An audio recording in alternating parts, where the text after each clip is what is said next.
right, welcome everybody to week 6, day 2, and our long-awaited programming day is upon us. Before we can do programming, we have to learn a little bit more theory of what's going on inside of a game engine, like Unreal Engine 4, soon to be Unreal Engine 5. So I've got this presentation here called Interacting with the World. Because ultimately, what you're going to do when you're programming a video game is you're going to program interactions the player has with the game. If you can't interact with the game, it's called a movie. Right? Might as well watch The Hobbit. Cool. Look at that. Yeah, woo, they're stabbing the orcs. All right, yay. You know, you're not hitting any buttons, you're just sitting there, right? So you need to interact with the world. And you might think we're going to be talking about like mouse and keyboard interactions. No, I'm actually talking about the next step after that. After you click the mouse, like getting an event to get a mouse click is real easy. I think I've already showed you how to do that. Getting a WASD input's real easy. I think I've showed you how to do that. It's the next step. Like, how do you do something? Like, if I hit E, I want to open the door in front of me. Or if I hit R, an explosion occurs in front of me. Or when I hit H, it pushes everybody away from me in all directions. Psychic scream. Okay? And what's really interesting is that there's actually very few ways underneath the hood that these actions take place. There's, I don't know, 4 or so. You can learn them all pretty fast. So when you click the mouse button to fire your gun, what kind of gun do you want to have? And I can't answer that question. Do you want to have a laser beam? Do you want to have a projectile? Do you want to have a bullet? Does the bullet hit instantaneously, or does it create a projectile that travels? You know, and there's kind of only 2 answers to that. One is the thing hits immediately. The other is it creates a projectile, and the projectile travels through the world. So those are 2 ways of interacting with the world. Another is a radius around you. Another is you touch something with your face, boop, hit a button. There's only a few ways you can actually interact with the world under the scenes. And I'll show you all of those ways. We've kind of gone over some of them a little bit already. Hit, scan versus projectile, exactly. Yeah, so one really important thing to get into your head is that the way that you write programs in your normal computer science class is not how games are written. Pretty much. Okay? So like if you're in your computer science class and I'm like, write tic-tac-toe, you're like, all right, we're going to get main, we're going to set up a board, it's going to be like a 3x3, array, and we're going to loop, we're going to wait for the first player to enter which coordinate. I want to move to row 1, column 2, boop, boop, and they hit return, and you check to see if the spot's available. It's available, put an X in there, switch to player 2, all right, player 2, enter your row and column. I type in row 5, no, that's not valid, please enter another one. Yeah, video games don't. They're not structured like that at all. If you were to look at the source code for main is, if you haven't programmed before, main is like the entry point into your program. It's the main program. The main loop for like a lot of video games is going to be like, I don't know, 5 lines long. Something like that. Give or take 5.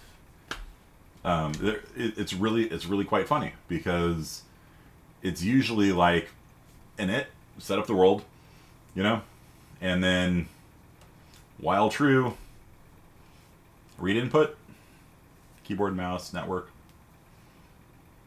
update the physics, so all the objects in the world that can move, they move a little bit. Draw the frame, so render the new picture on the screen, and repeat. That's it. And sometimes they just have an object, like a game object, and they say game object begin, and they just pass off the entire running to some class or something like that. But basically, and then that one would have the core game loop. But basically, yeah. And so you're like, wait, when does things actually happen? Like when I click, like I want a fireball to appear or something, right? Like how does that actually happen? Because in main, it's just like, handle inputs, handle physics, draw the screen. Okay, so it'd be in handle inputs? Well, kind of. What happens is when you're programming the game, you actually set up something called a callback. And so the callback says, when the mouse is clicked, call this function. And so you set up a callback that says, when the mouse is clicked, shoot a fireball out of my face. And then the game engine, when you click, it's like, okay, I've got a callback registered for mouse click. This guy over here wants it. He wants the mouse click. It's yours, and then that code runs and it spawns a fireball or whatever. And so modern games are structured mostly on a callback system. When the Q key is pressed, do this. When the W key is pressed, do this. And so it's a very reflexive design. They're not running like all the time. What happens is all that code you have for like shooting a fireball, it just doesn't run until the user clicks, and then it calls this function and a fireball flies out of your face. If you hit W, it walks you forward. And so you set up all of these different callbacks, and then as the player hits different keys on the keyboard and clicks different buttons on the mouse, then the game reacts to it. And you as the game programmer have set up what happens when. What happens if I run into something? Like if I'm making a Taekwondo game, maybe I make it so that when I run into something, I sidekick them, boom, and they go flying across the map. That's kind of fun. I wrote that in Quake. So you could actually be a Taekwondo player in Quake World, in Team Fortress 1, actually. And when you hit the use key, your character does a flying sidekick. You fly forward through the world, and if you contact an enemy player, you transfer your momentum into them, and they go flying. So you can like sidekick people into lava and things like that. It's also a really good mobility tool. You can just run around and jump and sidekick, and you fly forward. It's great if there's like a big gap. You jump off and then sidekick across, and it's really fun. There's also judo. I added judo to it too because I've done both Taekwondo and judo for many years, since '97 or so. And so if you do judo, you walk up and you actually just steal the weapon from the other person. So they're running around with the medic weapon. You go up and you take it from them. It's fine now. Thank you. Or you go up to the thief or the spy, take his knife, and then stab him with it. Yeah. So I remember all kinds of crazy mods in Unreal Tournament. Yeah, but yeah, this was my mod and I wrote it, so I'm very happy with it. Okay, so yeah, that's the general thing. Is that there's all these callbacks, and so when the game engine runs, it just basically says read from the keyboard, the mouse, the controller, the network. The game physics engine moves everybody around. Like if you're moving at a velocity of 50, it moves you forward a little bit. If you run into something, then it does a callback. Like that car just crashed into another car. Callback, and you know you have an event hit on a car, and then it plays a smashing sound. If it's a parked car, the siren, the car alarm goes off. Maybe the mesh updates to show damage on the back of the car. If there's an AI inside of it, he gets out of the car. Hey, you! What are you doing? And all these things they don't run normally. It's just when you run into them, event hit. Okay, let's do this. Guy gets out, tries carjacking you. Grand Theft 5. I don't know. I need to listen. I love this. Instead of speed typing possible functions, he will show us. Okay, so cool subject today. Shame you have an appointment. It's fine. Just watch the recording. Okay, so there's something called a Constructor Script, which is actually run in the editor, which is kind of cool. Then there's initialization code. So you can have a callback when the thing first starts running. That's called event begin play. You might have seen that already. And so the constructor script kind of runs before the game runs.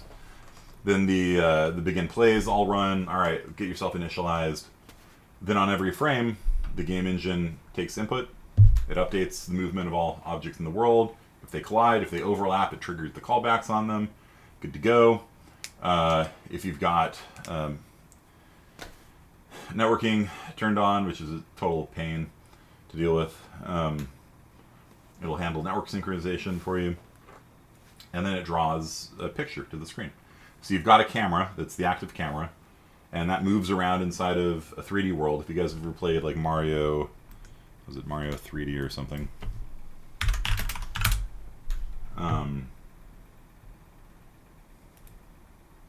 It actually has the camera as a person.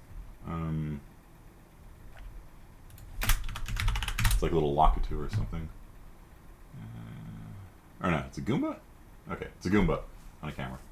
Okay, so yeah, it actually will draw the the camera in the world, because it was like one of the first 3D games ever. Like, you can tell, you can count the triangles, right? And so they actually drew the camera so that people would get used to the notion they're moving a camera around. Yeah. So you're moving this guy on a cloud.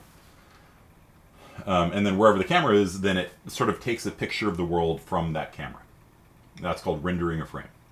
Okay, so wherever the camera is in the 3D world, it figures out what it can see. I can see this wall, I can see that wall, I can see the floor, I can see this. And then it draws, it renders it to the screen. There's a process called rasterization, where for every triangle you have on the screen, it fills the triangle in. And and then it repeats. Okay, so that's what's going on behind the scenes. A frame, which is just one picture drawn to the screen. It gets drawn usually very briefly, unless your computer crashes. Then it might be stuck up there.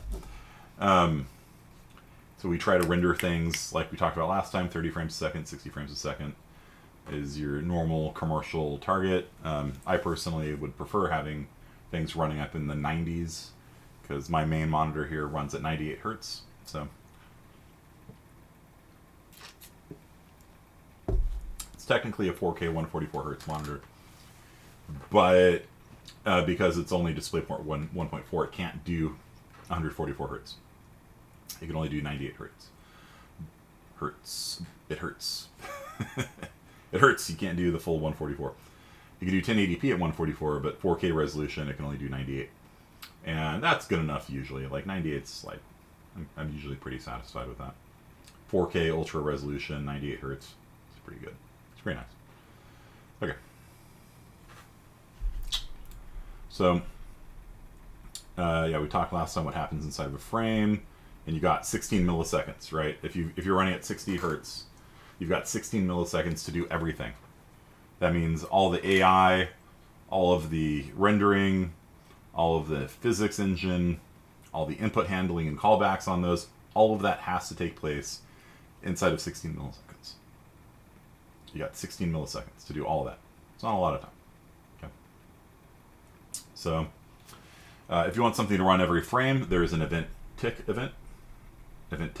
Every frame it runs. This is not necessarily bad, but it's also not necessarily good, because if you've got 1,000 objects in the world and they've all got event ticks that do a lot of stuff, your frame rate's going to go to trash, because every frame they're like doing all this stuff, and so it just bogs your machine down. If you have an event tick on like a couple things, like, it's not a big deal. Like, it's fine, but it's the kind of thing that you should think about, like, is there a way of doing this with like a callback or something, right? Like, if you're doing an animation, you could have I have that water level moving up and down, right? Is there a better way that I could do that? You know, like, if I have a platform moving up and down, maybe I can create like an invisible overlap zone, and then when the thing goes up, it hits the overlap zone, triggers an on overlap event, and then it goes back down. I've got another invisible zone down there, and then it goes back up, and then I don't have to animate the I don't have to have an event tick. The thing just has a velocity, and the physics engine will move everything with a velocity. It hits the top, goes down, hits the bottom, goes up, and I don't have to program any of that. I have to have on overlap events set. And you know, so it's kind of one of those things. It's like, at the level you're at now, like, I wouldn't be surprised if you just used event tick all over the place, but there's usually, not always, but usually, sometimes, maybe, there's a better way of doing it than running every frame. Okay? Yeah, and then you just set up a bunch of events. On click, on pressing the R key, on pressing the space bar, on pressing J, you know, and you set up keybinds, and I've shown you that as well. But also things like on network disconnection, right? What happens if the server disconnects? Got to handle that. You know, on player connecting. Okay, we need to transfer, you know, you're on team 2, you know, or whatever. Okay, so here we go. Here's how you interact with the world. Touching and thinking, okay? And tracing, the 3 T's. This is how you make games. This is how you make games interactive, okay? Touching, thinking, and tracing. So, what is touch? It's good touch? No, kidding. Hazelton, you remember me talking about hard touch and soft touch? You remember me going off on that? For those of you that, yeah, don't know what I'm talking about. At our professor, like all the professors get together for a meeting every year, and they give us training on different stuff. And the counseling office was like, we want you to use more hard touches with your students and more soft touches too. And I was sitting there like, pretty sure I'll go to jail if that happens. I'm like, why? What? You know? And so, you know, they're going on, like they're talking like, all right, you know, if the soft touch doesn't work with your students, you have to use a hard touch. And I'm like looking at my fellow professors like, you know, it doesn't sound like a good idea to me. And as it turns out, a soft touch is like when you email a student, and a hard touch is when you like call them into your office hours. And I'm just like,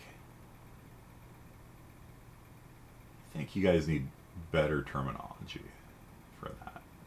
You know, like, call it contact. Nah, even hard contact doesn't sound good. I don't know. I got nothing. So, yeah, there was definitely like a couple minutes where all the professors had this very uncomfortable, like, I don't know, and I know it's probably not what you're saying, but what it sounds like you're saying sounds pretty bad. So, anyhow, so touching in a video game is when an object's set to collide, and you can have objects that don't collide. You can literally walk through them. You can set objects to either collide, which means they bounce off each other. You can set them to overlap, so they move through each other, but it generates an overlap event. Or you can just set it to have no interaction whatsoever. And so you can have like objects that you just walk right through, and you shoot through them, and it doesn't do anything. So you use that for like bushes and like little grass and things like that. It's kind of weird if like you collide off the grass, you know, like you're trying to walk on a lawn, and there's like and you like can't walk through it 'cause you have to jump on top of it, like, you know. So for touching, you have to have the collision set, and I'll show you how to do that in Unreal Engine in a little bit. But there's basically block, overlap, and nothing. And you can set it with a certain degree of precision. You can say block a player, but don't block a projectile. Like there's different ways of setting these things, but that's basically what you got. Does it generate a hit? Does it block? Does it overlap? Or does it have no interaction whatsoever? And so if you set it to create a hit event, then when you're you know, let's say you're the player and you're walking around the world and you touch the snowman explodes, you know, or whatever. That's touch. Okay. Think is you have the snowman or snow woman, I guess it was, the one that was yelling at us, the one that explodes. Go away, human. For think, you can have this AI snow woman every so often. It could be every frame. That's a little wasteful. So you can have it be like every so many seconds, every half a second maybe. So every half a second, you can have the AI like wake up and see if it can see the player. And if you can see the player, it might yell halt, halt, halt, which is Daggerfall. Elder Scrolls 2, which is actually my favorite Elder Scrolls game. However, when you commit a crime, the guards just yell halt, halt over and over again. And if you keep killing the guards, more guards spawn, and will start yelling halt, halt, halt, halt. And you can climb in Daggerfall. You can't climb in Skyrim, can you? Nope. Daggerfall, you can climb up a wall and go up onto a balcony. Kind of cool. Every Elder Scrolls has gotten dumber. They've dumbed it down every time. And so you just sit up there crossing your arms and looking at the guards that don't have ranged weapons. And they just sit like a sea of guards down there yelling, halt, halt, halt. So, if you want to make a guard that shouts halt when it sees you, you can have a think set up. So every so often, it triggers an event. And the AI wakes up, looks around. If it sees the player, it shouts halt. If it doesn't, then it goes back to sleep again. Half a second later, whoop, looks around, goes back to sleep. And you don't draw it going back to sleep. You just make it look like it's doing this. It's just like looking around, and as long as the delay isn't too long, it's like, oh, there you are. You know, maybe it takes a third of a second, maybe it takes a tenth of a second. It doesn't matter. You know, as long as you wake it up enough that you can't just like walk past it and the guard's like, you know, then it's fine. Okay. So every object in the world, you can give a think function to it, which means every so often it just wakes up. It's a timer. Is all it is in the code. Is you just create a timer, and the timer periodically triggers, and when the thing triggers, then you see if the player is visible, and that's something called trace. Okay, so there is touch, think, and trace. And trace is the other way of interacting with things in the world, and radius. So those are really the four ways those are the four building blocks of making games: touch, think, trace, and then radius. Okay. So touch means when two objects touch, you do something. Think means periodically an actor in the world will do something.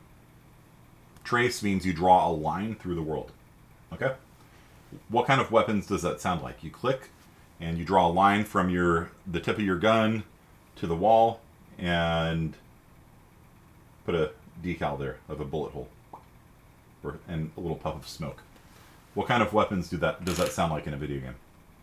Where you trace a line through the world, and the game engine does this for you.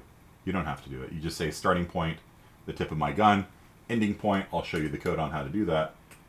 It's math, not difficult math. The game engine says there's a wall there, that's where it hit, and then you draw a decal there and a little puff of smoke. Red dot attachments, yeah, sure.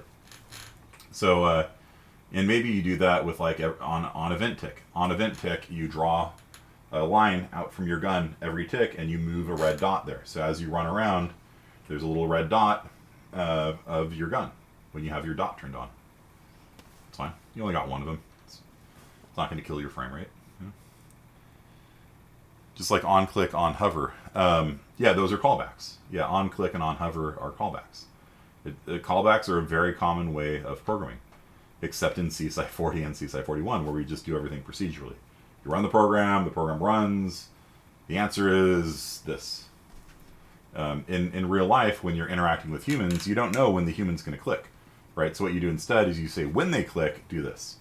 And once you have all your callbacks set up, then you just sit there and wait. And then they hit a key and you do it. They click, you do it.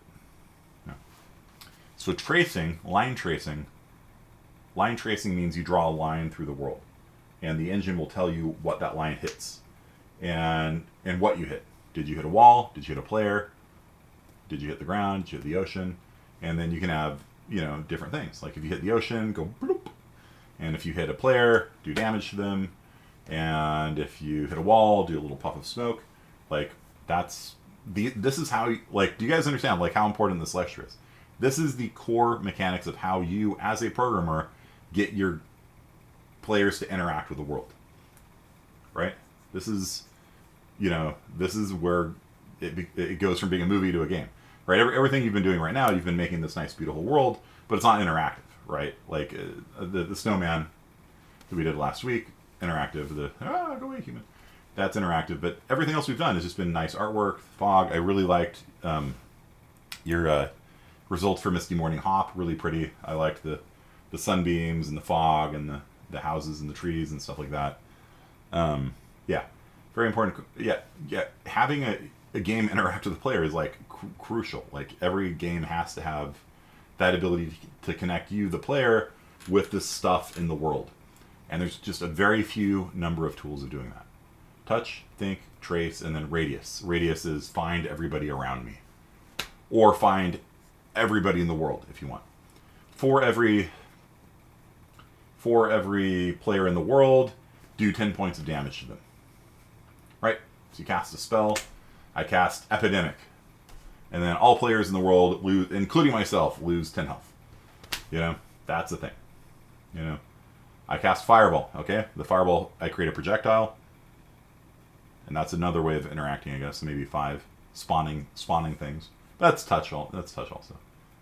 So you spawn a projectile that looks like a little fire. It flies through the world. When it contacts something, touch, then it explodes. You draw a big projectile effect, you know, and then you do a radius.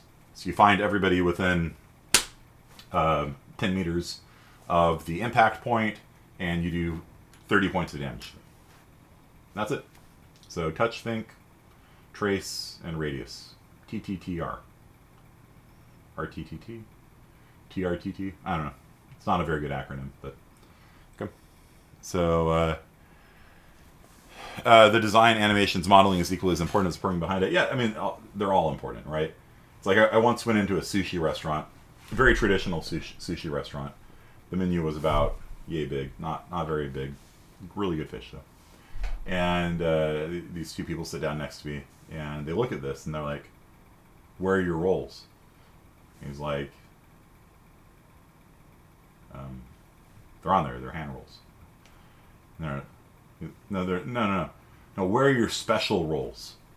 And he just looks at them. He's this old Japanese dude. He's like, "All of my rolls are special." My wife and I were just like laughing so hard on the inside because like these two people were just like not getting it, like what kind of restaurant it was. So, all of my rolls are special. Such a good answer. And yeah, it's like that in game design, right? All of the roles are special. All of the roles are special. Art is incredibly important. Lighting is incredibly important. Gameplay, incredibly important. Like everything's special. And I'm not even like being sarcastic here. Like you have to have all of these done well. You know what I mean? Like if I gave you this as a game to play, you'd probably look at this and be like,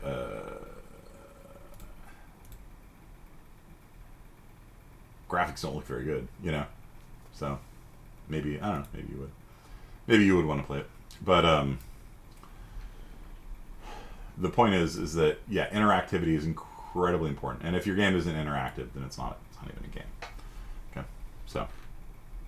so like, how would you guys put this together? Let's say that you're going to make a rocket launcher, right? Standard rocket launcher. You click the mouse button. It creates a rocket in front of you. It flies through the world. It impacts something. It explodes in a radius and destroys itself. Which of the tools, touch, think, trace, and radius, would you use to build a rocket launcher? Go ahead and type your answers now in chat while I pull up a game that I played a lot when I was a kid, which is called Warlords 2. Yeah. Warlord. Greetings, Warlord. Can I?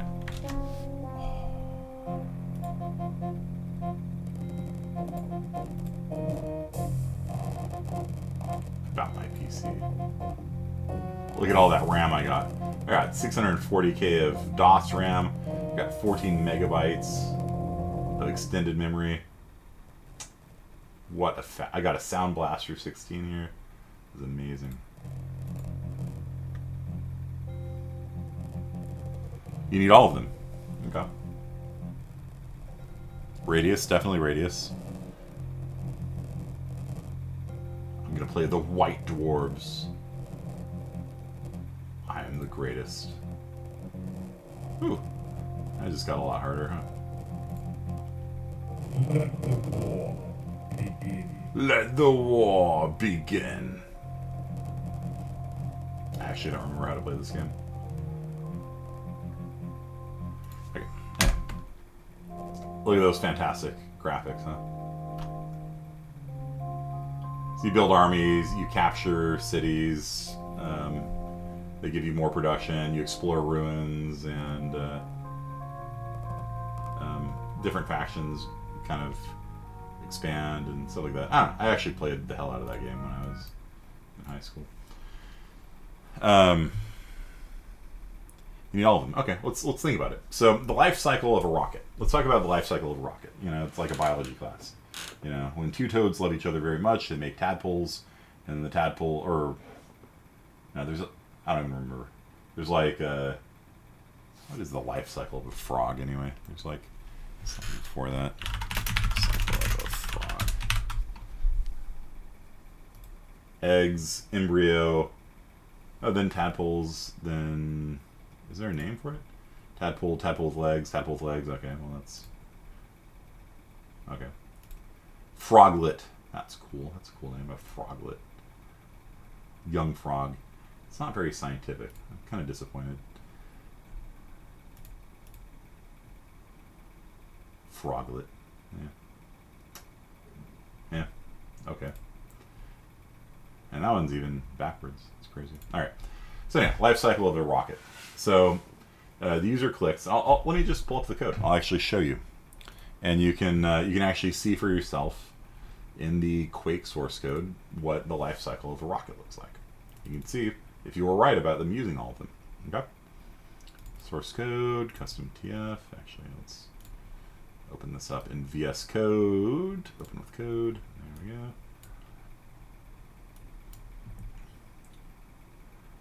And down here under weapons.qc, I'm going to search for fire rocket.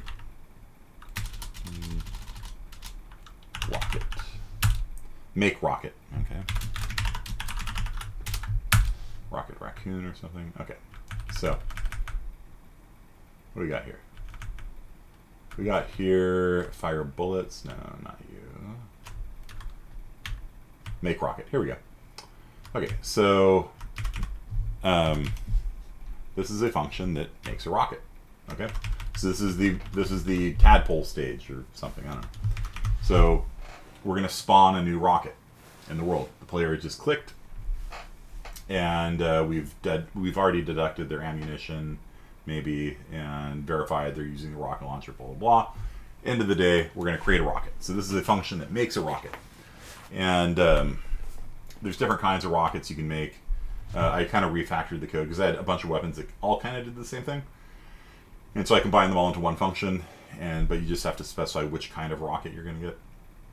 And you can spawn more than one rocket at once. Why? Because I watched the hell out of Macross when I was a kid. And Macross has this really, called Robotech in America. So there's this really cool effect in Macross called the Macross Missile Massacre, where it fires these giant swarms of rockets, and they all sort of like swarm around, and yeah, that kind of stuff here. Yeah, like that. And so, like, when I was making my game, I'm like, I want to do that. I want to make a giant rocket swarm. And so I did, because I do what I want. I do what I want. Right? So, yeah. That kind of stuff, right? So yeah, you can pass in 10 rockets and it'll spawn a cloud of 10 rockets, and they kind of dance around like this and stuff. Yeah, we'll play my game. It's fine. Oh, it died. That's sad. Yeah, so you can spawn a cloud of rockets if you want. Anyway, but let's just consider a normal rocket launcher and just one rocket, just to make things simple. Okay, so we'll just ignore all of this because this is the Macross Missile Massacre code. All right, so we'll just let's see here. Okay, loops is 1. Okay, yeah, so it's going to spawn 1. Okay, so here we go. So that puts a new object into the world, and it's the same thing in Unreal Engine. Like if you look at the principles of 3D video games, like 80% of it was already done back in the world's first-person shooter 3D game engine, Quake. And the reason why I like teaching is because it's actually really useful to learn from. So it spawns a new rocket. Cool. In Unreal Engine, we call spawn actor. You know, basically the same thing. And then you have to set various things on it. Where is it? What's its location? Who's its owner? The owner is me because I'm firing right now. What kind of physics does it have? It flies, so it doesn't. It's not gonna like follow gravity. Like it would be really weird if you shoot a rocket and went like that. So it ignores gravity, just flies. It's a solid box, so it's a little box that flies through the world. It's a rocket. Its velocity is equal to the direction I'm looking. So the direction I'm looking is a unit vector. It's a vector with a length of 1 in the direction I'm looking. So whichever way I'm looking, that's its velocity. So it's moving very, very slowly. Because for you know, reference purposes, a player moves somewhere between like 200 and 600. So if we just left it here, it would create a rocket and it would travel 1 centimeter per second, or something like that. Whatever the units are, which I don't actually know. So what we do instead is we set its velocity based on which type of rocket we're shooting. So if we're shooting a normal rocket, we're going to actually set its speed to be 900 centimeters a second. And we do that here. So we take its velocity and multiply it by speed, like that. So its velocity starts off as a unit vector, and then we, in the direction we're looking, and then we scale it out to whatever speed we want, and then it'll move that far every frame. So it'll move like 9 meters a frame, or whatever it is. The units aren't exactly centimeters. Maybe they're inches. I don't even know. So, you think I know, but you think of them as centimeters, kind of. So yeah, so that sets the velocity on it. We then have we set the position on it, the direction it's looking.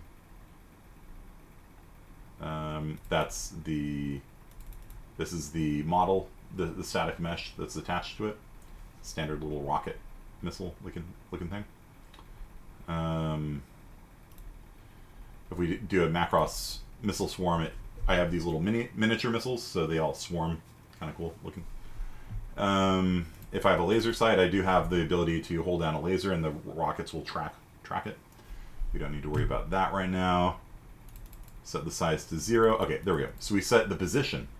So when we spawn it, we've given it a velocity. It's traveling in the direction we're looking. And its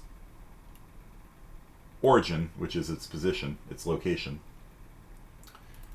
is going to be our position plus the direction we're looking times 8 centimeters. So it'll appear 8 centimeters in front of us so it doesn't hit us, right? And then we bump it up a little bit because I think the origin in Quake is your belly button. So we move it up a little bit, and so it comes out of the rocket. So it comes where the tip of the rocket is, or the rocket launcher. I hope we talk about hitboxes. So many games have horrible hitboxes, and I want to find out why. Yeah, we will. And that's basically it. And then that's the traceline function that I was telling you about.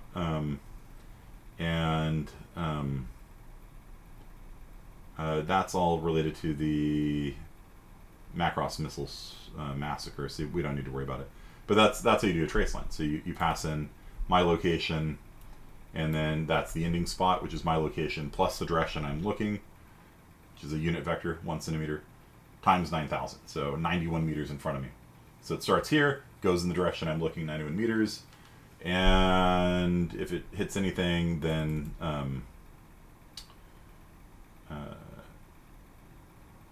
we do stuff. But that's, again, with the cluster missiles, so don't worry about it. But yeah, so there's your trace line. Okay, so this spawned a rocket. Now, touch and think. Okay, so touch. What do you think should happen when the rocket touches something? What do you think?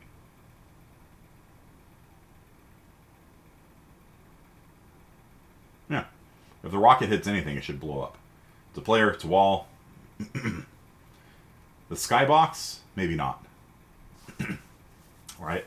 If it hits the sky, should it explode or should it just go away? What do you think? What do you think if it hits the skybox? You got to think about all these things when you're doing game development. What if it hits water? Does it go into water or does it explode? I don't know. Yeah. All right. So here's how it goes. So we set a think and a touch. So for a regular rocket, the think is going to be plus 5 seconds from now. So the current time plus 5 seconds. And what does it do when it thinks? It deletes itself. What? So I shoot a rocket and I say, hey man, I'm programming you to think one time. In 5 seconds from now, you're going to think. And when you think, you're going to delete yourself out of the world with no impact. Why? Why is this code in here? Why is it important to do this for every projectile in a game? Because it could live forever, yeah. Isn't there a song like, Do You Want to Live Forever, or something like that? Fame, I think. Broadway. Yeah, like if you shoot it and it just doesn't hit anything, it'll just keep going. Right? And imagine as you actually happened, imagine that the projectiles don't get deleted. Then you have players that go into your world and shoot a bunch of projectiles straight up. And they just go forever until the server crashes, which it will. So, yeah, it's really important to not allow them to create too many projectiles too quickly, because everything you create has to go out over the network, by the way. So it will lag everybody to hell if you've got 900 million rockets just all traveling up into the stars, forever. It'll lag if it does not crash before then, which it will. The Quake server has a limit on how many projectiles you can have in the world, which is around 300 or so, which is normally enough for normal gameplay, but if you're not doing this, then, right, they're going to bring down the server. All right, see you, Taurus. Yeah, you can direct a rocket across the map and blow up a jet like 3 miles away. Nice. Yeah, that is cool. So yeah, I set a limit of five seconds, because I figure if you haven't hit anything in 5 seconds, you're probably not going to hit anything. There is a laser guided rocket option, and so you can actually have the rocket kind of chase the laser in a circle for 5 seconds, like a dog chasing its tail, and then it'll just vanish. It's a design decision. I'm not saying it's necessarily the right one. Okay, so that's our think. So we do have a think. And then our touch is set up here. And so that's a callback. When we collide with something, call that function, T_missile touch. Okay? So we've got a think, we've got a touch, we have a trace line, which is just used for, I think, the laser pointers or something like that. So technically, maybe not doing a trace line at all, for a normal rocket launcher. And then radius, yeah, the radius will be here. It's going to be in T_missile touch. So if we search for T_missile touch, this is what happens when we don't show, go away. So this is what happens when we hit something. So when our rocket collides into something, this gets called. Okay, so good. Most of you said that when it hits the sky, it should just vanish. So that's what we do. There is this function called point contents. It tells you, at this point in the world, what is it? Is it air? Just this area around me. I look like a cat trying to bat for string. Toy. Is it air? Is it solid? Is it the sky? Is it water? Is it lava? And so the point contents function tells you, at this point in the world, what is it? And so it's just been 5 seconds. 5 seconds. Or no, sorry. This is the touch. We just contacted something. Did we contact the sky? If so, it just vanishes. Okay. So, all right. So then we're going to do 92 damage. That's a variable here, and I set the variable to 92. It used to be 120, but I lowered it for reasons. Is there a radius? Let's find out. So the first thing it's doing, it's seeing if its owner is the player or not. Because there's traps in the game. The traps can shoot rockets too. And so if you have a trap that's shooting rockets out, then it gets how much damage it's supposed to be doing from the trap. So like if a map maker can build a thing, so you step on a thing and rockets fly out, and the map maker will actually put a damage value. Like this rocket will do infinite damage or 1,000,000 damage or something, if you want. Or it could do 10. It's up to the map maker. So that handles that. It's not really important. This is mini missiles. Mini missiles do less damage. But here we go. So if we... So this is the touch function. This is not the radius. This is we impacted something. Other is the person we impacted. Inside of Unreal Engine, you get that. You can get that as well. When you hit something, it tells you, here's the actor you hit. In Quake, here's the actor you hit. It's called Other. And so we're checking to see if the other has health. So some objects in the world can't be damaged, so they have a health of 0. And so we only damage things that can be damaged. If you try damaging the world, it crashes. It's like, nope, don't do that. You have a bug. Don't do that. So if the thing that we hit can be damaged, then we do 92 plus 10 plus 0 to 20. So it's going to be between 102 and 122 damage. So it's a random damage. If it's a mini missile, it doesn't do bonus damage, and then it damages them. This is the damage function. Cool. Time for radius. Boom. There you go. There it is. 2139 radius damage. So what we've learned here is that the rocket does damage both on impact. So if you hit a person directly with a rocket, it actually does extra damage. It actually does a lot of extra damage. It does 100 and between 102 and 122 extra damage if you can launch a missile into somebody's face, which is hard because usually people don't like having a rocket served for dessert, so they move, right? But if you manage to shoot somebody in the belly with a rocket, they take tons of damage because they're about to take the radius damage also. So they get hit in the face with the rocket for 100-ish, and then they're going to take another 100-ish from the radius damage. So, yeah. The upshot here is that don't get hit by a rocket launcher. You know what I mean? It's just good. That's good life advice from your professor to you. So, but let's say you hit a wall. If you hit a wall, then the wall doesn't have any health, and in fact, if you try damaging the wall, then it'll crash. So, if you hit a wall, though, it will do radius damage. So let's say somebody's standing next to the wall, you hit it, then it will do the radius search, find everybody in the radius, and then damage them. And there's a fall off mechanic, which we don't need to go into, but that's basically it. So we've got all our ways of interacting with the world. We got think, we got touch, we got trace line, technically for the laser guided, and the radius. Okay. Then it just broadcasts a explosion. So it says, it draws a big explosion there when the rocket hits, and then it goes away.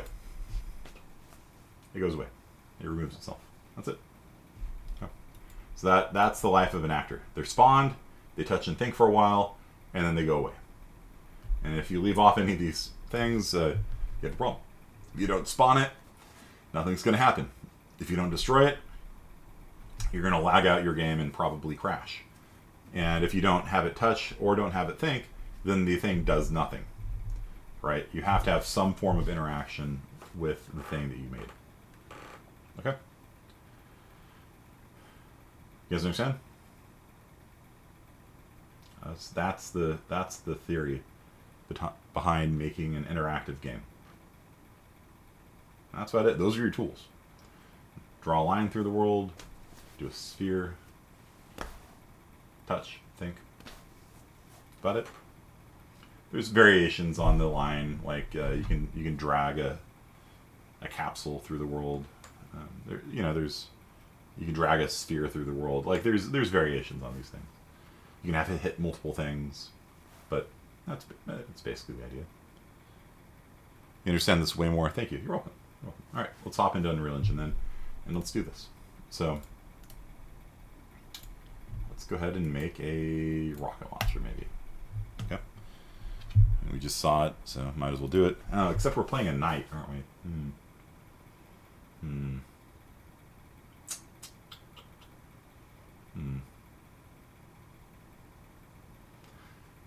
It's a knight that has a sword that shoots holy water that explodes and kills snowmen. I don't know. Okay. Catapult. Yeah. We could. He just walks around with his little catapult and like this little man portable catapult. You know. We can do anything. Like, you know, every semester I teach this class, it's different. You know, you're more than welcome to request me do whatever. You know. Like, do you want to see a hit scan weapon or do you want to see a projectile weapon? You know? What would you prefer? Let's take a vote. How many people want to see me do hit scan? Do you guys know what I mean by hit scan? You click and then the bullet instantly hits. There's no actual projectile that travels through the world. Do you guys want to see hit scan or do you want to see projectile? A projectile creates an actor. The actor flies through the world. When it touches something, something happens. Explosion, whatever. Projectile? Okay. Alright. We're just talking about it, so yeah, sure, it makes sense. Fall 2021. Alright. So, right now our knight doesn't attack at all, right? And it's clearly an oversight in our game, right? We can walk around, but when we click, nothing happens, right? There's no animation for it. There's no event set up for it. It's kind of lame right now. It's kind of a lame game. You just kind of walk around, but you know, oh, I'm clicking, right. So it's set up to do stuff when I click. Let's do the trace lines. So if I were to click on the stoneman, it destroys her. So that's like a hit scan weapon, basically. Okay. We got jumping, though. That's nice. At least we got that. Okay, so let's do this. So the third-person character is in the third-person... Right. Oh, I moved it again. Yeah.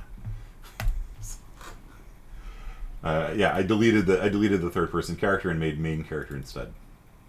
For you guys, it's probably in the third-person blueprint folder. Okay, so I've got here my dude, and I've got events set up. I've got one for begin play. That's the event that, remember we talked about that? There's an event that occurs when the world gets set up. So one time this thing runs. And we're just setting some variables here. I'm getting the current walk speed and saving that, and setting the sprint speed to be 2.5 times that, so I don't have to keep getting them over and over again. And so when I hit sprint, it sets the max walk speed to the sprint speed. When I release sprint, it sets the walk speed back to the original walk speed. We got WASD over here, and so we've got events set up for move forward and move right. You might notice we do not have move backwards and move left. That's because W and S are bound to the same event. Huh? Forward and backwards are bound to the same event. They're both bound to move forward. Huh? Let's take a look at that. So if we go to project settings, input, which is where all these things are set up, if you look at this, W is bound to move forward with a value of 1. S is bound to move forward with a value of -1. So it's the same event, it just has a different value. So the value coming out of it here is 1 when you're walking forward and -1 when you're walking backwards. So you don't have to have separate events for move forward and move back. It's the same event. It just has a different output right here. Same thing for move right. So A and D are both set to move right, but A is negative right. Right? I mean, both of you can. Yeah, okay. Well, what we have over here is the mouse. So input axis turn, input axis look up. That handles left, right, and that just feeds the value that you moved the mouse into controller yaw input. Look up and down is this, and it feeds the value into that into pitch input. So the controller handles all that for you. Jump, we have the jump key is set up with space. And we got jump and stop jumping. And then we got here input action attack. So when we click right now, it is doing a trace line. Okay, so that's the trace event. So if you want a hit scan weapon, well, you do this. Okay, but we're not going to do this. So right now we're doing a trace line. And if it hits the go away human thing, then it calls the function on it. We're not going to do that anymore. We're going to, and we could come back and make a better hit scan weapon, like a flamethrower, pistol or something. But we're going to do a projectile weapon now. So attack system. Okay. So we're going to come down here, and we're going to say spawn from class. Okay. And this is going to take the rocket. What do you guys want to spawn, actually? Before I even get to this, I'm going to undo this. What do you want to spawn? Like when you click. What do you want to have come out of the player? What do you think? Just use your imagination. It's fine. Taking requests here. Drinking coffee.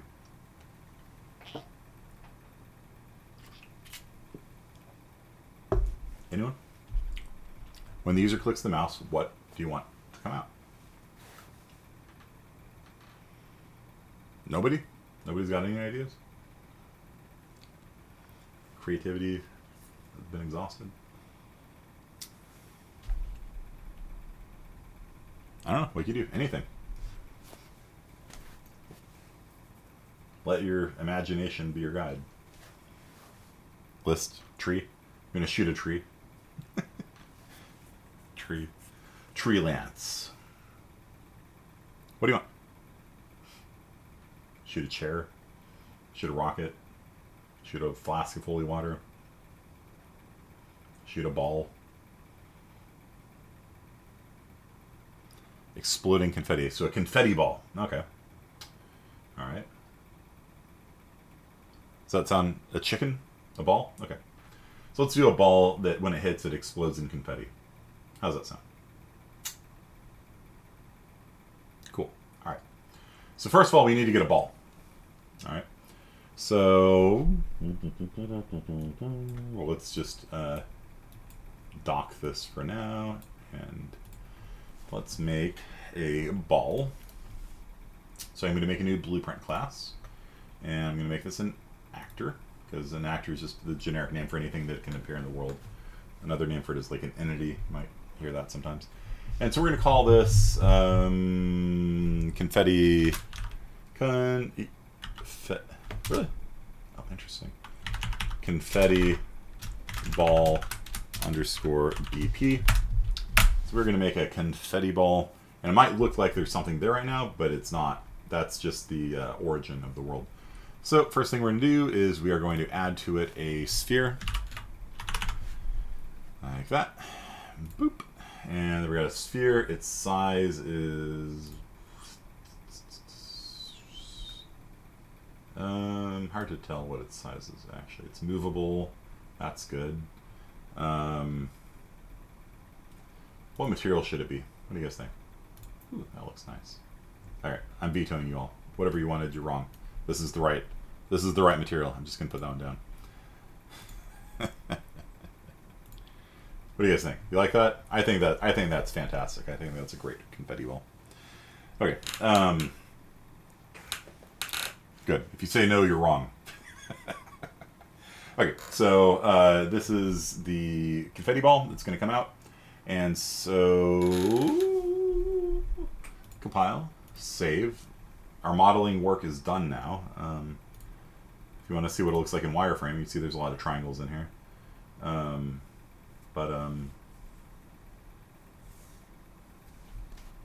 Not too bad. I think not too bad. View. Yeah, I think it's fine. Okay, so now we need to have what happens when the confetti ball hits something. What happens if the confetti ball hits something?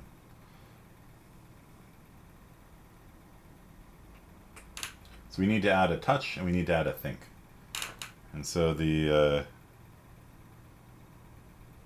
think's maybe not that important. So we'll maybe ignore that for now. So when the confetti ball hits something, what should happen? Let's code it up. Let's code this. Let's do this. Got half an hour left. Got plenty of time. You guys need to work with me here, because I'm literally going to code what you tell me in chat. Okay. you have to understand that with game development, this isn't like you know, you're taking like biochem or something where the professor has like, you have to learn this. Like, this class really is like, just tell me what you're interested in and I'll make it for you. It's like a, you know, you go to a restaurant and the chef's like, what do you want? I'll cook you whatever, you know, that kind of thing. Spawn confetti. Okay, and that's okay. Seems pretty reasonable, I guess. So first thing we need to do is, actually we need to make sure this thing is going to generate collision events. So let's come down here, simulate physics. Yeah, I'd say it should simulate physics. Seems reasonable. Gravity. Sure. Simulation generates hit events. Yes, we need that turned on. Generate overlap events. I don't think we need that. Collision presets. I'm just going to change it to block all. And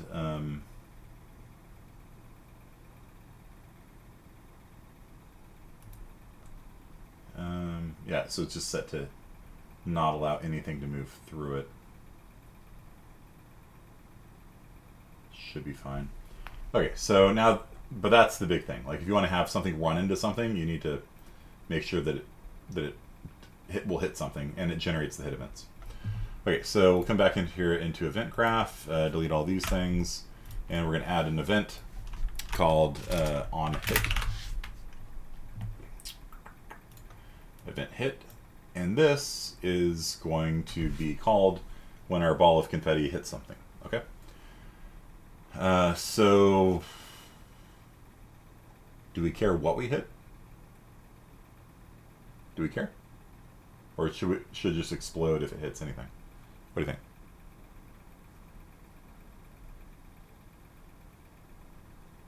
Anything? Okay, cool. Makes it simpler for me. It's fine. Okay, so on event hit, let's just start off by having it just print a string, because that's where I always start with these things. One step at a time. That's my motto. And boom, explode confetti. It's just going to print confetti has exploded. Easy. All right, save. And that will let us know if our collision settings aren't working right. You shoot it, it flies through the world. Then we have to set our collision settings properly. So as long as we get here, then we know we're good. And then over here in main character, now that we've got this blueprint, I'm going to drag down here instead and choose spawn a confetti, no, spawn actor from class, and I'm going to control click U, detach that. So I'm going to spawn a confetti ball blueprint right there. And we have to choose where this thing, by the way, what I did right there is I hit split, by the way, which gives us better control over what we're doing here. So we need to choose what location should the ball start at, what rotation, and what scale it should start at. Okay? So what do you think? What location should the ball... We can leave the scale at 1, that's fine. We can leave the rotation at 0 because it's a ball. It doesn't matter which way it's rotated. Makes life easy. So, yeah, all we really need to do is set the location. So what location should the ball appear at? We click, and a confetti ball appears. Where in the world... It's Carmen Sandiego. Where in the world should the ball appear? What do you think? Chicken hit sky or water. Yeah, it's probably a good idea. Right now, I'm just going to start off by just saying, print. Confetti's been spawned. So what do you think? Coming out of your hand or your sword? Okay. All right. Okay. So we got our mesh over here, right? So maybe his shield, maybe? What do you think? The shield? That looks like something that could shoot confetti, right? Maybe? No? Fair enough. Okay. Good point. But his eyeballs, maybe? Confetti comes out. He's a cheerful disco knight. I don't know. Shield. Okay, fine. Shield. All right. So, okay. All right. Let's do this. Let's do this the proper way, in fact. Or the improper way. Do you guys want the simple way, or do you want the correct way? Do you want to see more steps or less steps? More steps will give you a better result, though. Correct way? All right. So what we need to do is actually, because this thing's moving around, right? This thing's going to be moving around. And in fact, it's probably going to be moving so much that it's going to be, because the shield's kind of off to the side, come to think of it. So maybe we should have it coming out of his head, right? Because if you're explode confetti, that's funny. Yeah, so it's actually spawning. I'm clicking, and it's spawning the balls, and they're immediately going away because it's spawning them at the world origin 0, 0, 0. Oh, there it is. Yeah. Okay. Yeah. There you go. So the world origin is spawning these. These things are really big. Damn. There's some big purple balls. All right. Well, so let's come back in here and shrink these balls a little bit. Let's see here. How big do you think they should be? Right now, I think they're a meter. What do you think? How big? No bigger than the hand. All right, so okay, a tenth size, maybe. Something like that.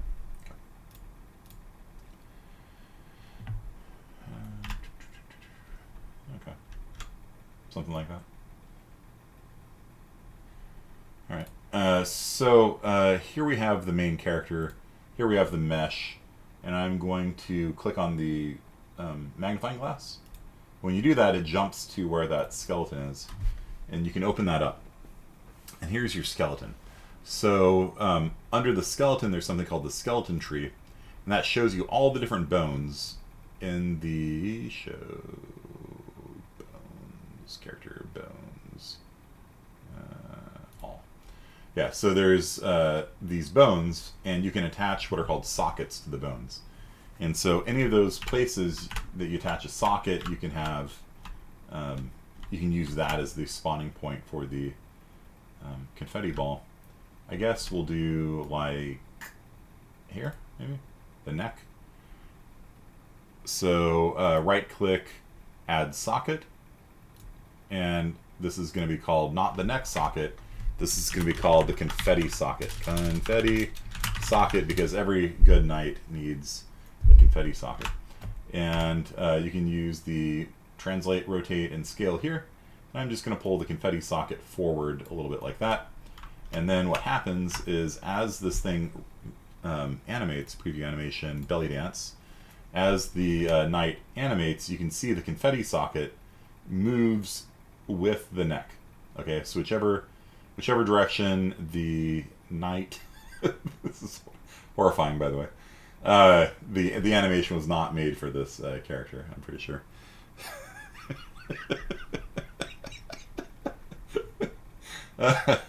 Okay. That neck is hideous. You can see the confetti socket moves with it. Okay. So the confetti socket moves with it. And no matter which way the knight moves, there's always this spot, you know, about I don't know, a foot or so in front of the neck that the confetti will come out of. Okay? So yeah. Idle animation, a little bit better. Ninja idle. Yeah, so be like some Naruto character. But no matter how the character moves around, you guys see that the confetti socket is always in front of the neck, no matter which way they look. Okay. So yeah, kind of cool stuff. It's a T-pose.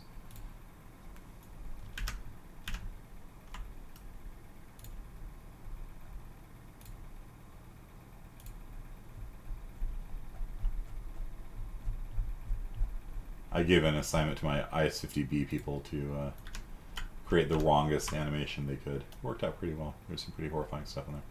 Okay, so yeah, so we got this saved. So we got this confetti socket here.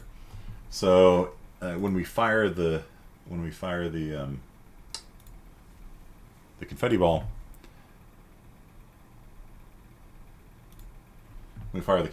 we want it to come out of the confetti socket. Let's get you and say get socket location, and the socket name I called confetti socket.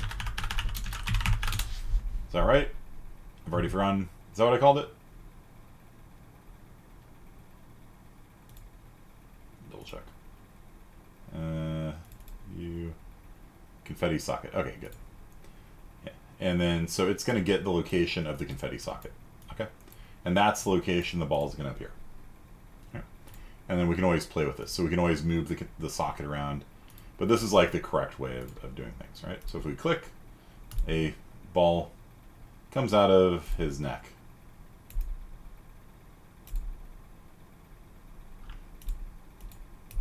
Which is exactly what we wanted, I think, right? So what's the problem here? It's a couple problems. First, why is a purple ball coming out of the neck of a knight? That's a great question. But like, why is it not exploding? I don't know. What do you think? What do we need to do next? I mean, they're interacting with the world nicely, right? Like the physics is all working. It's dropping and not flying. Yeah, that's a big problem. So, underwater. Yeah. Okay. So, so we need to set a velocity on it, right? That's a big one. And then we also need to make it go away when it hits, right? So like when it hits something, rather than just printing explode confetti, we need to, I don't know, do like a particle effect or something, like spawn emitter at location, and the location is going to be the hit location, so the place where we touched something. We're going to spawn and just an explosion. We can get into not Houdini, Niagara some other time. Niagara is really cool. I played around with it for the first time during the game jam, and it's really cool. You can do so many cool special effects with it. I'd love to teach you guys it. Don't have time today. We're talking about programming today. So, this is touch. Is it a hard touch or a soft touch? I can't tell you. You're gonna have to ask our counseling department about that. But this is touch. This is the touch interaction with a projectile. So it's gonna right now drop to the ground and then spawn an emitter, and then we need to destroy it, right? So destroy actor, self, and line them up. I liked it better the other way. So compile, save, and then let's run it. So click, boom, boom. So we're dropping. I came to drop bombs. Boom. Yeah, check that out. Okay.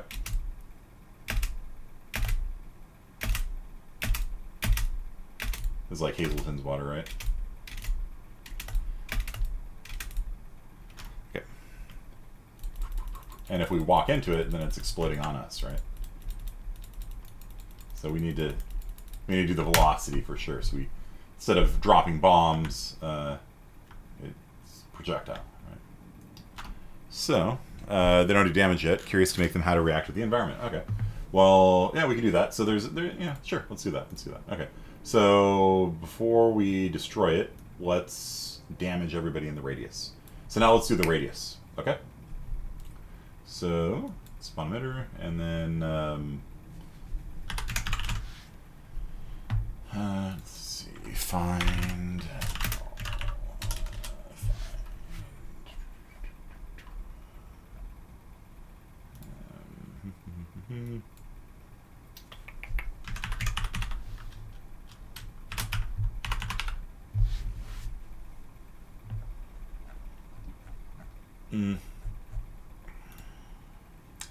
You just get all players,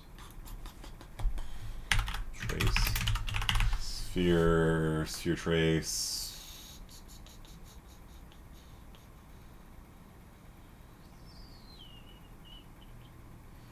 multi-sphere trace for objects, and so starting location is the explosion. The ending location is also the explosion. Maybe I haven't done this in a while. Let's do a radius of 1,000. Object types.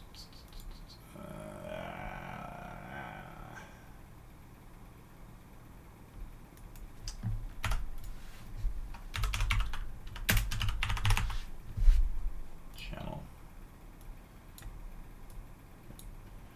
So starting and ending location are the same, and it's a radius of 1,000, and it's going to find only visible objects. We're going to do simplified collision.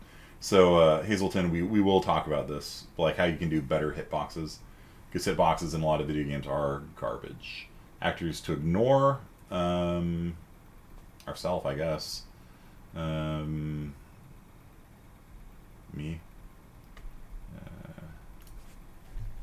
Self.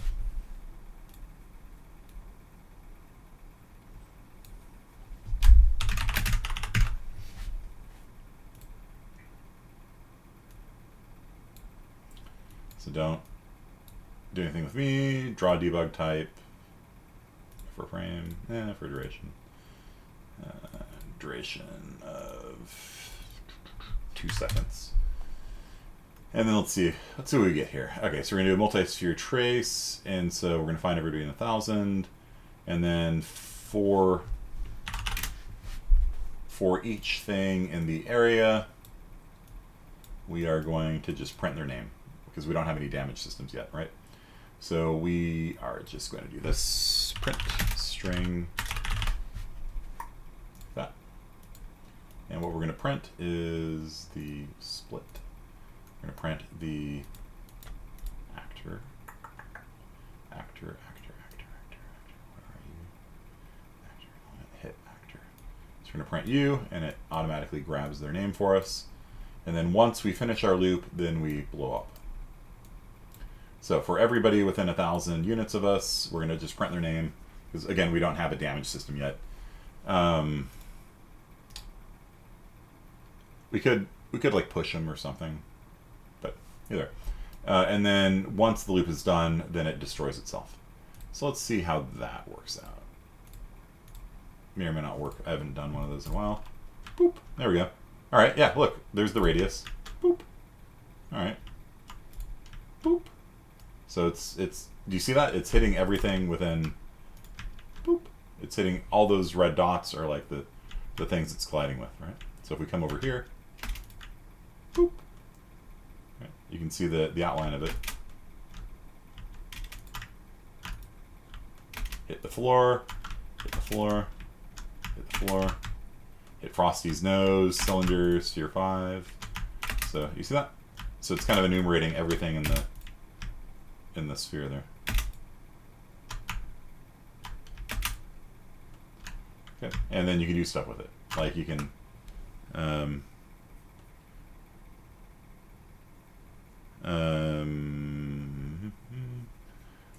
so what am I looking for? Well, there's always different ways of doing things. And yeah, okay. So maybe I'll leave the debug time up at 5, but that's just, it's going to draw where the things hit. Okay, so what's happening is that a multi-sphere trace by channel, it's going to return everybody within 1,000 units, 1,000 centimeters. Okay, and then it's going to return an array. That's everybody. That's a list of everybody. That's a list of everybody that's within 10 meters of the glitter bomb going off. And then I'm saying for every actor within that radius, print their name. So instead of doing that, we could, like, I don't know, add impulse to it or something like that. That could be fun. So get physics enabled. So only if they do physics.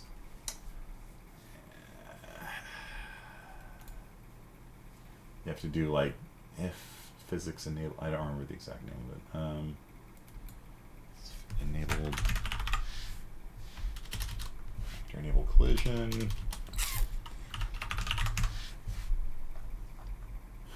I'm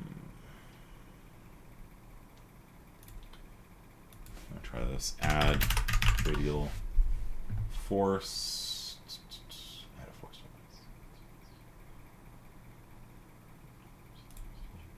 So this is like your explosion, physics explosion.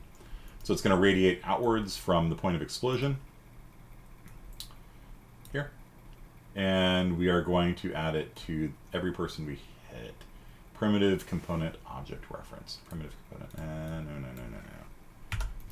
Let's see here. Radial impulse.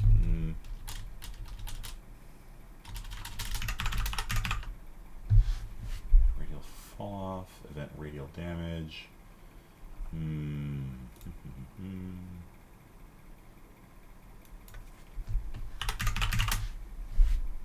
Apply radial damage. Yeah, it's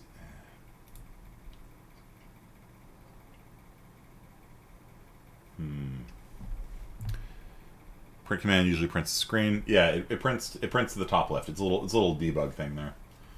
I don't remember how to check if the physics is enabled. I can pull that up real fast actually.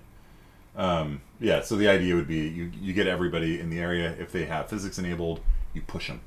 So like the glitter bomb goes off and it knocks everybody out of the way. I just don't remember how to check for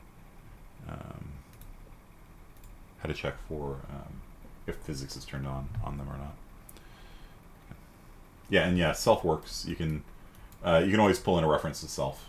It's just me, essentially. So I'm just telling you to ignore me, so it doesn't trigger on me. Yeah, the spawn emitter is a basic particle effect. There's a better system called Niagara, which again I do want to teach you at some point, and that is useful for making really nice looking stuff. Let's see, first person. No, not you. First person blueprints, first person character. Let's see here. Fire, line trace, spawn emitter. No, not you. First person projectile. Okay, there we go. Is simulating physics. Why did that not turn up? I search for physics. Huh. Okay. Array element hit actor. Is sim. Is simulating physics. Okay. Oh, I see. No.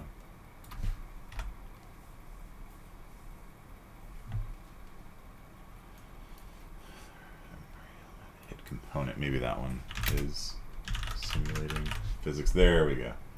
Okay. So if it is simulating physics, then branch. So if the thing that we're pushing on is simulating physics, then just put that down here. Then we're going to push it.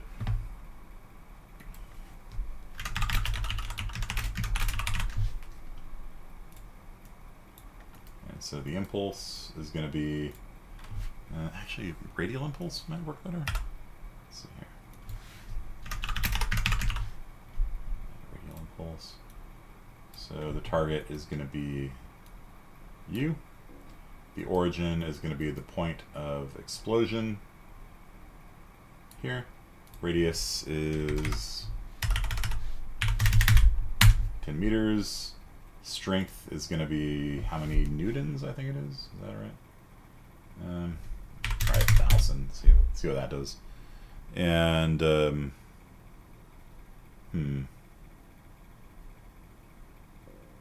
might need to be even bigger.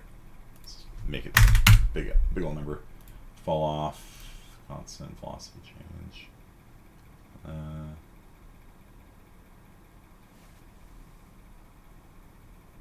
Okay, let's try that. I think these boxes can be pushed, right? No. Are these boxes movable? They are movable.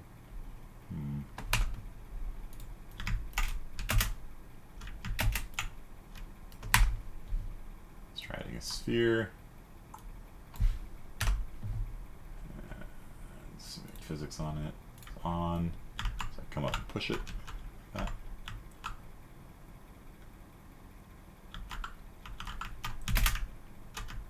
Yeah, okay, good. It kicked the ball. See that?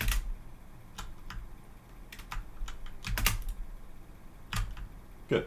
So it is pushing things. I think it might just not have enough impulse to knock all this around. Or they might be kind of locked in. I don't know. Oh, it is. Okay, it is pushing them. It's just not enough of an impulse, even at 100,000. Alright. Confetti ball. Let's just, I guess, go up 100 times stronger. See how that works. Boom! There we go. Alright, well, that was exciting. That's too strong. Let's take it down 1 order of magnitude, like that. Compile, save, and let's see if it got it now. There we go.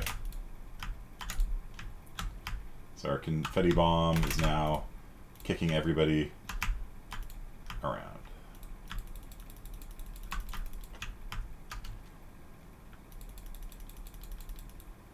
Right, and so you can use this, like if you want to have like Magneto or something.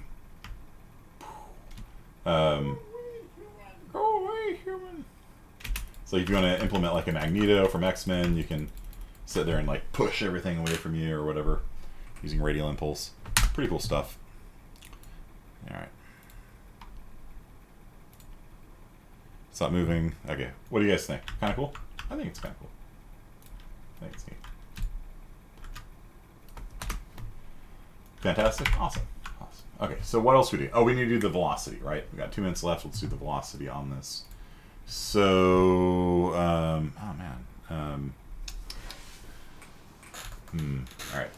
So we're spawning this actor, and then we need to set its velocity. All right. So spawns an actor. Here's the actor. We need to set its velocity.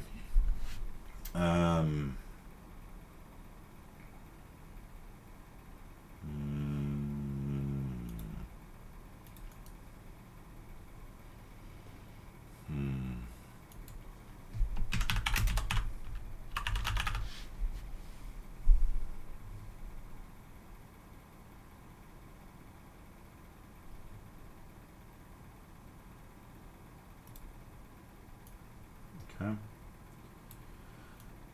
So set its velocity. Let's just try setting its velocity to like up 500 or something like that. Let's start with that. There you go. A little catch. Catch. Alright. Juggling. Alright, and so what we got here is a thing that creates a projectile, and when it hits, it finds out everything in its area, and if they simulate physics, it pushes them. So 2 minutes left. Let's do velocity. Let's do this. Yeah. Throw up the node so you can snip and sketch it. Yeah. This will be your assignment. So let's go. All right. There. So the velocity. We want the velocity to be in the direction we're looking, right? That's the upshot. We know the point that it's coming from, which is right here, and we want it to come in the direction we're looking. So the direction we're looking, and it's 3 o'clock. Damn. I'll just give you the answer rather than explaining it. The direction we're looking is from the camera? Yeah, I would say that. Maybe. Camera. And then there's something on there called get forward. Sometimes people worry about being too forward. Not in this case. You just get the forward vector. That's the direction we're looking, and that's a unit vector. So just like with Quake, we're going to have to scale that. So this is a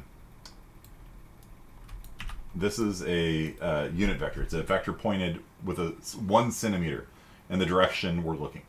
And so we need to multiply it by how fast we want the thing to go. So let's just take this forward vector here and multiply it by 900. Let's see how that works out. That's what we used in Quake. That's what we'll try here. So there. Compile, save, play. And I think, I don't know, is it working? Kind of? Not very fast, is it? It's kind of slow. Let's kick it up a notch. Main character. Let's make it a speed of 5,000. Save. A little over 5 times faster. There we go. Now we got a rocket launcher.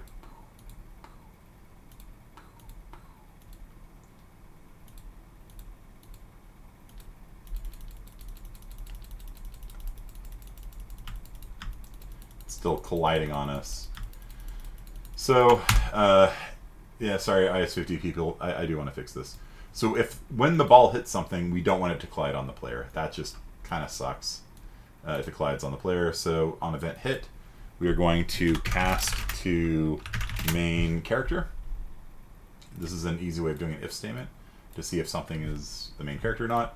And if it is not, then we explode. If it is, we do nothing. Okay? So we say cast to main character. If it's the main character, ignore it. Ooh, doesn't like. Type of, oh yeah. Other. Needs to be fed. And you. Okay. So if the person we hit is the main character, do nothing. If it's anything else, boom. And right now the explosions are setting off a chain reaction, which is kind of cool. I don't know if you guys realize that. But like, if you shot a ball and another ball, and the first ball exploded, it actually hits the second ball. So you can create like a chain reaction of these things. The ball is a little small now. Now that it's so fast, kind of, we might want to actually just spawn it a little bit in front of us more. But that's the basic idea. Okay, should probably make the ball a little bit bigger because it's so fast now that we'll just kick it up a notch like that. And there we go. And our player's kind of blocking it, so you can't really see it very well. Main character, viewport.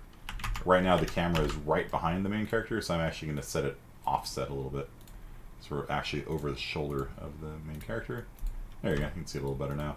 That's why in video games these things are often, they're up and to the right, or up and to the left. Right? Ghost of Tsushima, right? And so there you go. There. Might be a little too big, but there you go. That's a fully operational rocket launcher. Physics gun. Doesn't do damage, it just knocks things around. For how fast you had to throw together, show all the nodes, screenshot it.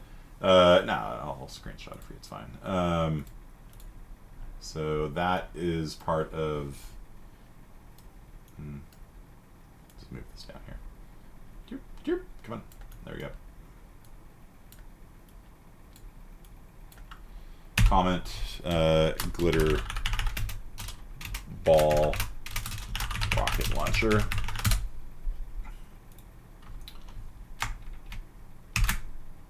Oops. Toss that up there for you. Yep, you got it. All right, cool. Anyway, that's gonna be your homework assignment. Make a glitter ball, rocket launcher, and then for the confetti ball, I'll split it into two parts. I'll do this part here, so you get enough detail on it, so it's not totally blurry. There's first part. Yeah, hope you guys had fun today. Making glitter balls, knocking around everybody in the area of the pink ball. Black pink in your area, that kind of stuff. There you go. I don't know if you guys know who Black Pink is. It's a K-pop band. So I think that's it. That's pretty good. Of course Aaron knows Blackpink.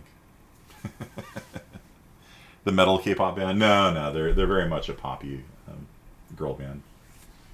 And their catchphrase is Blackpink in your area, which just always reminds me of like a radius explosion for some reason. I don't know. Just a nerd. Okay, so that's it for today. And Seaside 50 people. Just give me 1 second and I'll be back. All right, thanks guys. And do this. This is your homework. Make a glitter bomb rocket launcher. Baby metal. Yeah, that's right.